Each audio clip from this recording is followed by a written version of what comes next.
जरा सा परिवर्तन आता नहीं है किसी भी चीज में, भोजन में, जल में, स्थान में, मौसम में, और हमें नाक बहने लगती है, नजला हो जाता है।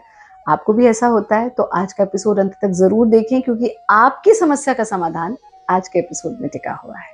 हमारे सभी वीडियोस हिंदी में देखने के लिए सब्सक्राइब करें, यह बिल्कुल फ्री है। नमस्ते, मैं हूं आचार्य प्रतिष्ठा। बदलता हुआ मौसम बहुत अच्छी चीजें भी लेकर आता है, पर कभी कभी अगर हम ध्यान न रखें तो नज़ला हो जाना एक बहुत ही आम समस्या है। ऐसे में महत्वपूर्ण है कि हम योग की शरण में जाएं। और अगर आपको नज़ला हो चुका है, यानी कोल्ड हो चुका है जिसे हम कहते हैं, या आप नहीं चाहते कि कोल्ड या नज़ला हो, उस स्थिति में भी, यानी प्रिवेंशन के रूप में भी, क्योर के रूप में भी, जो क्रियाएं हम आपको बता रहे हैं वो आपके लिए बहुत बहुत लाभकारी है। आज हम सीखेंगे भारत योग की बहुत ही विशेष और बहुत ही प्रचलित विरेचन गति। लेकिन विरेचन गति के भी सभी स्टेप्स, ताकि जितनी भी ब्लॉकेज है वो हमारी निकल जाए। बस एक चीज का ध्यान रखिएगा कि योग मजा है, सजा नहीं। इसलिए अपने साथ ज्यादती हमको बिल्कुल नहीं करनी। जब आप क्रिया का अभ्यास कर रहे हैं तो जितनी शरीर की क्षमता है उतनी कीजिए, बहुत अधिक करने का प्रयास नहीं करेंगे। विरेचन गति के पहले स्टेप में हम इस प्रकार से क्रॉस लेग्ड पोजीशन में बैठेंगे। आप इसे सीधे खड़े होकर के भी कर सकते हैं, और अगर आप जमीन पे नहीं बैठ सकते, खड़े भी नहीं हो सकते, तो आप इसे कुर्सी पर बैठ के भी कर सकते हैं। पर अपनी रीढ़ को, अपनी कमर को सीधा रखिए। हाथों की मुट्ठी बना लीजिए और 90 डिग्री के एंगल पर अपने हाथों को ले आइए। सांस भरते हुए हाथों को खोलना, सांस छोड़ते हुए वापस ले आना। इस प्रक्रिया को हमें दोहराना है। एक बार देखिए, मुंह बिगाड़े बिना, बहुत प्रेशर लगाए बिना कैसे करना है।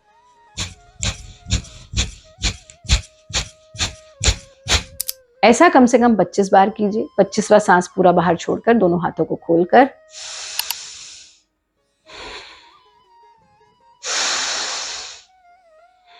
तीन बार लंबा गहरा सांस ले लीजिए। यह है पहला स्टेप। दूसरे स्टेप में अपने दाएं हाथ के अंगूठे से दाएं नासिका यानी दाएं नॉस्ट्रिल को बंद करना और बाएं से विरेचन करना। इसको भी 25 बार कर लीजिए। हाथ वापस ले आइए, फिर 3 बार लंबा गहरा सांस ले लीजिए। तीसरे स्टेप में दाएं हाथ की ही तीसरी उंगली से बाएं स्वर को यानी बाएं नॉस्ट्रिल को बंद करना, लेफ्ट नॉस्ट्रिल को, और राइट से यानी दाएं से विरेचन करना। इसको भी 25 बार कीजिए। हाथ को वापस ले आइए, फिर 3 बार लंबा गहरा सांस लीजिए। और अंतिम स्टेप में हम दाएं हाथ के ही अंगूठे और तीसरी उंगली से इसे चिमटा जैसा बना लेते हैं, और उससे हम अपने दोनों स्वरों को कंट्रोल करते हैं।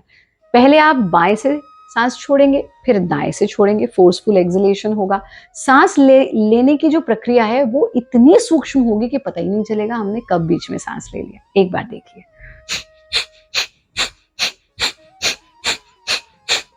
इसको भी 25 बार दोहराइए। हाथ वापस ले आइए, 3 बार लंबा गहरा सांस लीजिए। विरेचन गति के ये चारों स्टेप्स यदि आप करते हैं तो नज़ला होगा नहीं, और अगर होने की बात करते हैं तो जितना मल है वो निकल जाएगा। पर हमें अपने साथ ज्यादती नहीं करनी है।